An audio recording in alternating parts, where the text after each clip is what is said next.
안녕하세요. 저는 이번 가을에 결혼식을 앞두고 있었던 30대 직장인 여성입니다. 저는 부모님의 이혼으로 어린 시절부터 고모 집에 얹혀 살았습니다. 다른 남자와 눈이 맞은 어머니가 저를 두고 집을 나가셨다고 들었어요. 그 이후로 한 번도 어머니와 연락이 된 적은 없었기 때문에 그 말이 사실인지는 모르겠어요. 늘 고모는 기억나지 않는 어머니를 욕하기 바빴고 저희 아버지도 자상하신 분은 아니었거든요. 하지만 적어도 어머니를 만난 적은 없으니 그저 고모의 말을 믿으며 자랐습니다. 힘들게 고등학교까지 졸업한 뒤 서울로 올라와 지금은 평범한 직장인이 되었습니다. 그리고 남자친구와도 직장 상사의 소개로 만나게 되었습니다. 자영업을 하는 부모님과 누나 한 명이 있다는 그는 저와 마찬가지로 평범한 회사원이었습니다. 과묵하지만 성실한 그는 저에게 먼저 적극적으로 다가왔어요.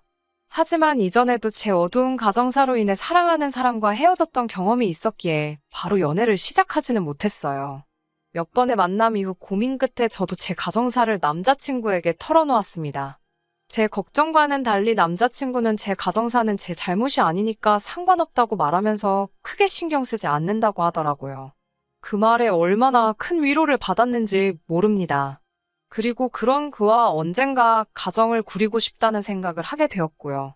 그 후 1년 정도 지났을 무렵 남자친구가 저에게 결혼하자고 청혼을 해왔고 저도 정말 기쁜 마음으로 그러자 했어요. 처음 남자친구의 부모님을 만난 날 정말 많이 긴장을 했습니다. 남자친구가 미리 저에 대해서 어느 정도 이야기를 해두어서 그런지 어렵고 불편한 질문은 오가지 않았습니다. 그리고 이후로도 몇 번 예비 시부모님과 만나며 사이가 좀 더 가까워졌고 결혼 날짜도 잡게 되었습니다. 하지만 불편한 상황도 종종 있었습니다. 제가 이직을 하면서 근무 환경이 많이 바뀌게 되었거든요. 회의도 더 많아지고 야근도 늘었어요. 덕분에 3주 만에 남자친구와 데이트를 할 수 있던 날이었어요. 모처럼 남자친구와 근사한 곳에서 식사를 하려고 이동하고 있었는데 예비 시부모님께 전화가 걸려왔고 같이 밥을 먹자고 하시더군요. 남자친구가 오늘은 이미 정해둔 일정이 있어서 안 된다고 말했지만 계속 오라고 설득하시는 예비 시부모님의 모습에 결국 화과자를 사서 집으로 갔습니다. 집에 도착하자 예비 시부모님과 신우는 잘 왔다고 하면서도 저에게 네가 오기 싫어서 네 남자친구 앞세워서 안 온다고 한 거냐? 라고 물어보시더라고요. 제가 그럴 리가요. 아니에요. 하면서 손사래를 쳤지만 시모는 믿지 않는 눈치였어요. 그러면서 저에게 생사를 오가는 일 아닌 이상 부모가 찾으면 내하고 오라고 하시더군요. 그러면서 며느리들 네가 잘해야지 집안 분위기가 달라진다고 한마디 하시더라고요. 생각지 못한 말씀에 놀라 있는데 다행히 남자친구가 왜 그걸 저한테 말하냐고 반박해서 대수롭지 않게 여기고 넘겼어요. 그리고 한 번은 남자친구네 가족 모두가 일이 있어서 예비 시모 혼자 가게를 봐야 하는 상황이었어요. 제가 그 말을 듣고 어떡하냐 많이 힘드시겠다 이렇게 얘기를 했어요. 그러자 남자친구가 그럼 제가 하루 회사 쉬고 가서 도와드리면 안 되냐는 거예요. 저는 당연히 농담이라고 생각하고 한 귀로 듣고 흘려넘기려는데 남자친구가 자꾸 갈 거냐고 되묻는 거예요. 그제서야 농담이 아니라는 걸 알았죠. 그래서 제가 진심이냐고 물었더니 남자친구가 가서 도와드리고 점수 좀 따라는 거예요. 제가 황당해서 회사 일까지 내가 빠져가면서 가게에 나가야 되는 이유도 모르겠고 내가 왜 점수를 따야 되냐고 물었어요. 그러자 저더러 별것도 아닌데 날 세운다고 매정하다고 뭐라 하더라고요. 일을 더 크게 만들기 싫어서 어쨌든 그렇게는 못한다고 자르긴 했는데 기분이 계속해서 언짢더라고요. 결혼 전에도 이러면 결혼 후에는 얼마나 뭘 부탁하려고 그러나 싶기도 하고 걱정이 됐어요. 게다가 저를 힘들게 한 또 다른 이유는 시모가 그렇게 남 흉을 본다는 거예요. 친지분들 흉도 보고 이웃들 흉도 보고 모든 사람을 깝니다. 문제는 그걸 자꾸 저랑 이야기하고 싶어 하세요. 제가 회사에 있다고 아무리 말씀드려도 수시로 전화를 하시는데 대부분 내용은 옆집 여자가 나한테 뭐라고 했다. 혹은 문득 생각난 건데 옛날에 내가 이렇게 억울한 일이 있었다. 뭐 대부분이 이런 식의 별 볼 일 없는 내용이거든요. 그래서 언젠가부터는 솔직히 제가 일부러 몇 번 전화를 안 받은 적도 있었고요. 그런데 이 이야기를 시모가 남자친구에게 한 모양이더라고요. 제가 시모한테 전화도 자주 안 하고 잘 받지도 않는다고요.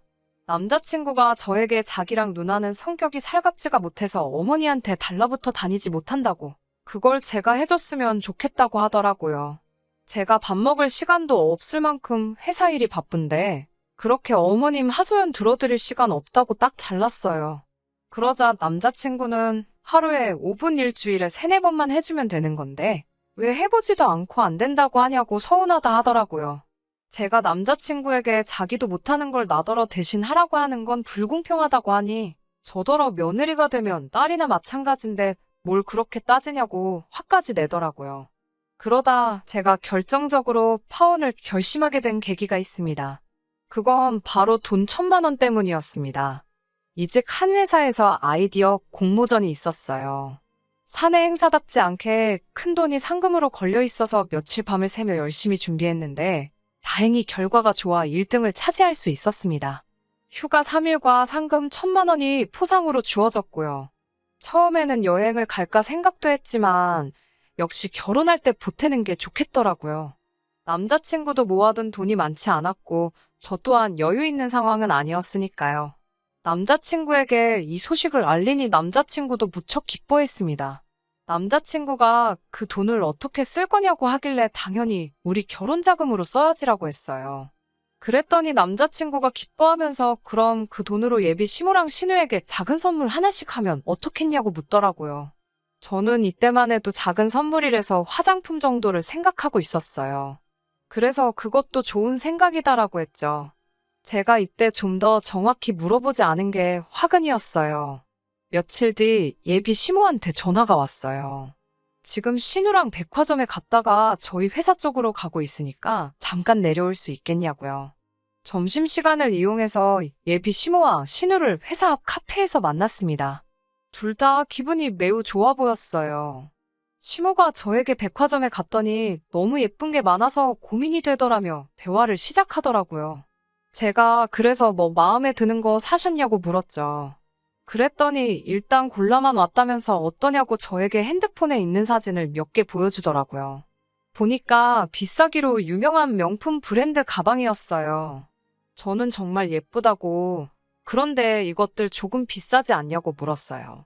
그러자 옆에 있던 신우가 저에게 사실 가방 2개 합치니까 1,000만 원이 좀 넘더라며 근데 넘는 건 우리가 보탤 거예요 라고 말하더라고요. 자기들 가방인데 자기들이 돈을 보탠다는 게 이상해서 누가 사주는 거냐고 물었더니 둘이 저 한번 쳐다보고 서로 한번 쳐다보더니 깔깔 웃더라고요. 제가 왜 그러냐는 표정으로 쳐다보니까 신우가 말하기를 제가 그 가방을 예단으로 사준다고 했다는 거예요. 제가 순간 뻥치고 황당해서 저는 그런 말 한 적이 없다고 했어요. 그랬더니 시무랑 신우가 어이없다는 식으로 저를 쳐다보더라고요. 저도 같은 표정이었을 거예요. 어색한 정적이 흐르고 갑자기 시모가 어디론가 전화를 걸었어요. 그러더니 저를 바꿔주더라고요. 보니까 남자친구였어요. 남자친구가 무슨 일 있냐고 저에게 묻길래 시모랑 신우가 내가 가방을 사준다고 했다는데 이게 무슨 말이냐고 반문했어요. 그러자 남자친구는 이따 나중에 이야기하자면서 전화를 끊어버렸어요. 제가 시모와 신우에게 정말 남자친구가 그렇게 말했냐고 물으니 그럼 자기네가 없는 말 하겠냐며 예민하게 받아들이더라고요. 그러더니 저에게 하는 말이 근데 이러나 저러나 지금 사줄 건지 말 건지 말하면 되지 않는 것 아니냐라고 신우가 물었습니다. 저는 죄송하지만 지금 여유가 없어서 그건 좀 힘들 것 같다고 했고요. 그러자 신우와 시모가 기분이 상했는지 알았다며 자리에서 일어나 뒤도 안 돌아보고 가더라고요. 찬바람이 부는 그 뒷모습에 제가 잘못한 것도 아닌데 마음이 너무 불편했어요. 예비 시모와 신우가 그렇게 가고 나서 저도 마음이 편치는 않았습니다. 그리고 그날 저녁 남자친구와 데이트를 하고 있었어요. 남자친구 핸드폰으로 신우에게서 전화가 오더라고요. 전화를 받는 남자친구의 안색이 점점 안 좋아지는 걸 보고 낮에 있었던 일 때문이라는 걸 어렴풋이 짐작할 수 있었어요. 아니나 다를까 전화를 끄는 남자친구의 표정이 영 좋지 못했어요. 그러더니 아까 도대체 시모와 신우에게 뭐라고 한 거냐고 따져 물었습니다. 저는 있는 그대로 솔직하게 이야기했어요. 덧붙여 왜 저랑 상의도 하지 않고 시모와 신우에게 그런 큰 선물을 하겠다고 약속했냐고도 반문했습니다.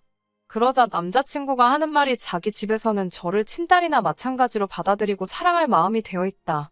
그런데 저는 아닌 것 같대요.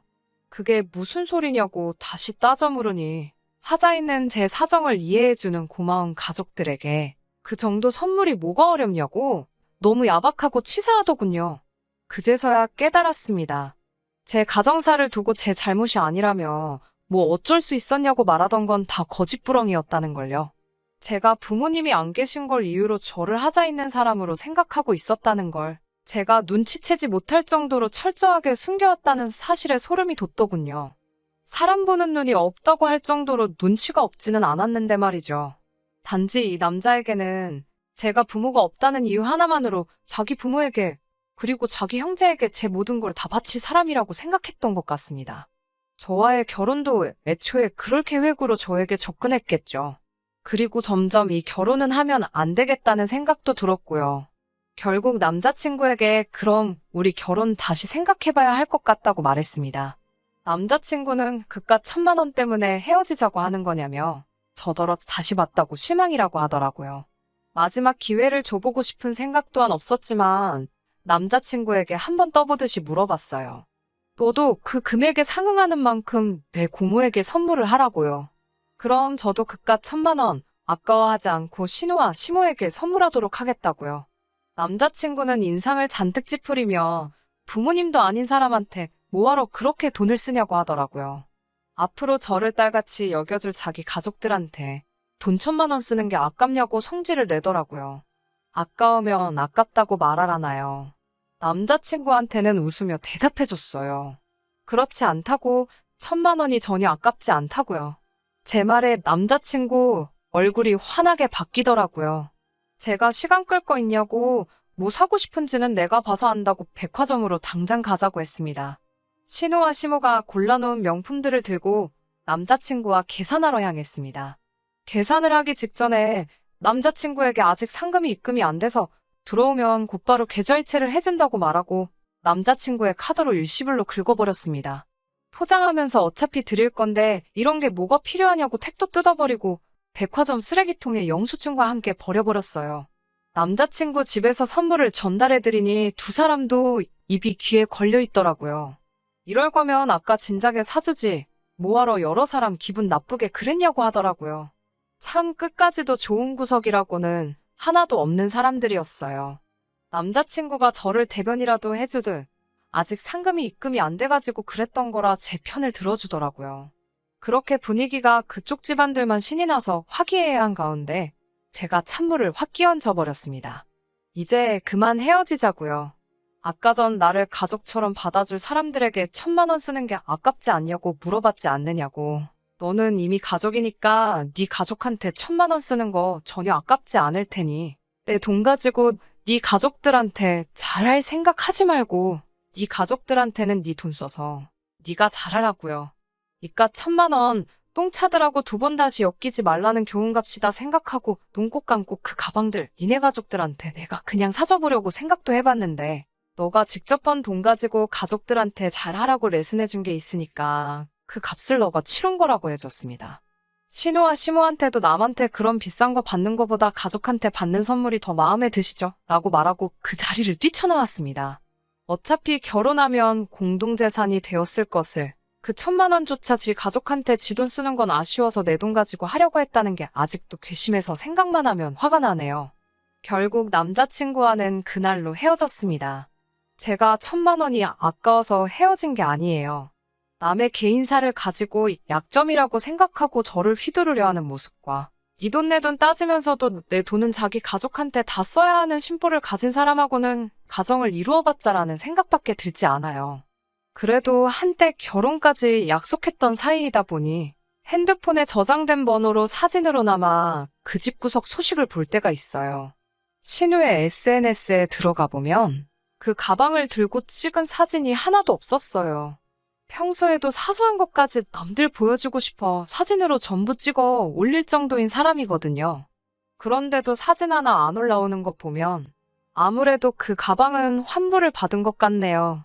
일부러 영수증도 버리고 택도 뜯었으니 환불하려면 말싸움 좀 해야 했을 텐데 나한테는 그 돈이 아깝냐면서 자기 돈은 정말 아까웠는지 말싸움까지 해서 환불을 받아냈나 봅니다.